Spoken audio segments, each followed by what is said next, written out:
A reading from the letter of St. Paul to the Hebrews. Therefore, brothers, since through the blood of Jesus we have confidence of entrance into the sanctuary by the new and living way he opened for us through the veil, that is, his flesh, and since we have a great priest over the house of God, let us approach with a sincere heart and in absolute trust, with our hearts sprinkled clean from an evil conscience and our bodies washed in pure water. Let us hold unwaveringly to our confession that gives us hope, for he who made the promise is trustworthy. We must consider how to rouse one another to love and good works. We should not stay away from our assembly, as it is the custom of some, but encourage one another, and this all the more as you see the day drawing near. The word of the Lord. Good evening, everybody.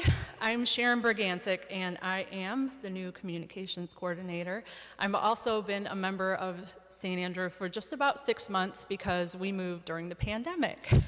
So it's nice to see you guys here. And Father asked me on a whim to tell my story, and my first in my head impression was, why? Why? I don't have a story to tell you. And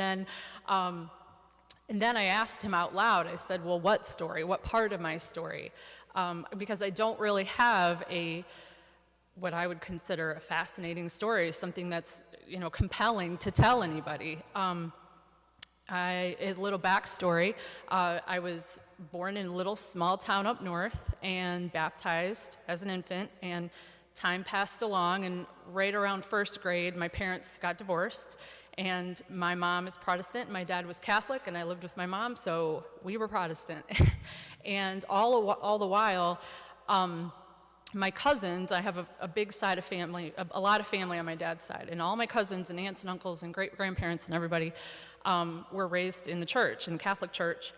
And my brother and I were still involved in church, but just in a different way. So when it came to family functions or going with grandma to Easter Mass, as a child, I just knew that my cousins were experiencing and doing something that I wasn't allowed to, or really we weren't supposed to because we weren't Catholic. I didn't know really what I was missing out on, but I just knew that I was missing out on something. And so as time went by, in high school, my friends were being confirmed in the church, and, I knew these things were going on again, but, I just didn't know what made it so special, and I felt excluded a little bit because at this point, they were doing things that I couldn't do, and I'd missed out on some things through no fault. It's how our story unfolded. And so in college, I had roommates who were Catholic. And again, so I feel like everybody's Catholic around me. Like, what makes it so special? Like, I just don't understand. And in my family, even though my dad is Catholic and his whole family is practicing, we didn't talk about it. We went to church, they believed, but it wasn't anything that they brought home to us beyond Sunday. So it wasn't something. And maybe they were living it, but I just didn't know that was the connection. So again, I just felt like an outsider. Everybody else was Catholic, everybody else was participating in the Mass in a different way, and we weren't. We sat in the pews when everybody came up for communion. And that, in a way, it stung a little bit because it's like, man, why can't I? This has got to be something special, So fast forward a little bit. And I've graduated now, go Spartans, and I moved to Chicago, and I decided, you know what, I'm going to finish what my parents started for me, and I went through RCIA. And part of it at the time was, I was living in this giant city, and I, had a couple friends here and there, but I was looking for some belonging and looking for some community in just this massive, massive city. And it gave me an opportunity to connect with some people who were like-minded, my age group in a lot of the situation, and gave me an opportunity to meet people who had the same value system that I was looking for. We're all going through this together. It was a really big RCIA group, so I didn't feel so alone, and I learned a lot. But still, after going through RCIA, I felt like, okay, I felt accomplished. Now I can participate in Mass like my family members can. but it's such a fast program that I was, in my young and fabulous 20s, how do I live out my faith now? Okay, we go to church now, and I can have communion, and I can participate. I can get married in the church, and we did all those things. We can have our children baptized. And it wasn't until later, and we were living our faith, living a good lifestyle, and being the best, people that we could be. It wasn't until we had our kids that we started to cycle back through some of the sacraments. And baptism meant so much more because I was giving my child to God and to giving them this first step in life, like my parents did for me. And so my oldest has now had First Communion and reconciliation. My second is coming up this coming year. And it's so amazing to kind of go through this with them because I'm learning so much more, having a second dose of it. And I'm also kind of immersed in this community. And I didn't write any notes today. As you see, I'm looking around a lot.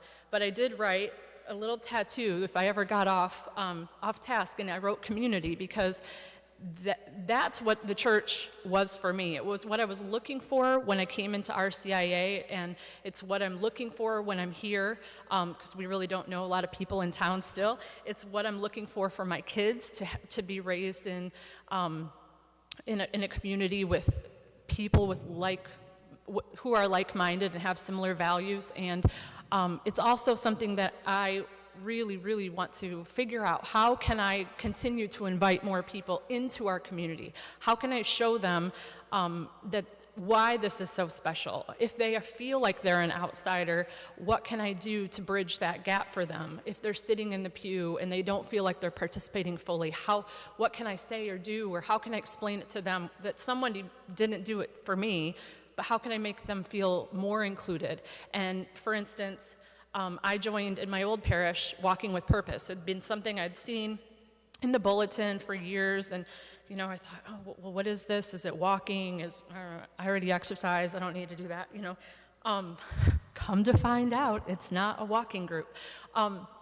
But it was a really great way for me to sit with people, again, like-minded values. I learned so much from sitting and going through these lessons. And just sitting in this small group with people and just having conversations about real life, like how is your faith applying to your real life, and just learning from other people. And I know there's many opportunities here at this parish to do that, especially now that we're kind of coming through all the closures and shutdowns, and things are opening back up, and we're having our groups, and faith formation is kicking back up in a little while. All of these opportunities for us to connect and talk about how we live our faith beyond just Sunday. And that's, again, to what I said before, is how can I invite people into that? Now that I know what Walking with Purpose is, I want everybody to join it. Guys, I'm sorry you can't, but there's something for you too.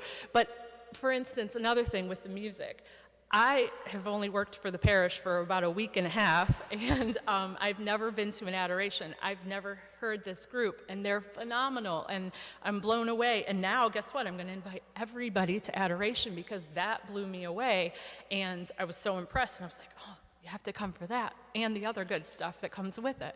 But I just want to encourage you guys.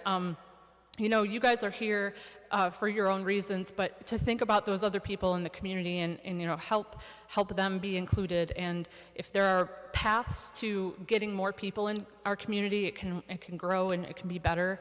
And that's just the biggest part of my story now. Now that I'm here, I feel a part of a community, and you guys have been super welcoming. And I hope to just grow along with you guys. Thank you.